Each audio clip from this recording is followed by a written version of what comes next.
আমার কাছে যদি জিজ্ঞেস করা হয় পৃথিবীর সর্বশ্রেষ্ঠ খাবার কি, তাহলে চোখ বন্ধ করে একটাই কথা মাথায় আসবে, যার আর কোনো তুলনা নেই।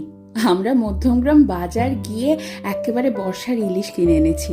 একটু নুন আর হলুদ মাখিয়ে সর্ষের তেলে ভেজে নিয়েই সাথে গরম ভাত, কাঁচা লঙ্কা আর ইলিশ মাছ ভাজার তেল। সত্যি কথা বলো, বাঙালির কি আর কিছু লাগে? এই দিয়ে তো পুরো প্লেট খালি। আমার মা যেহেতু স্কুল শিক্ষিকা, তাই অনেক সময় এমন হয়েছে ঘটা করে রান্না করার সময়ই পাইনি। আর সে সময় যদি বাড়িতে ইলিশ মাছ থাকতো, তাহলে এই ইলিশ মাছ ভাজা দিয়ে কত তৃপ্তি করে খেয়ে উঠেছি সবাই। আমার এই বাড়িতে বাবা মা এসেছে, আর সেই তৃপ্তি করে খাওয়ানোর সুযোগটা এবার আমি পেয়েছি।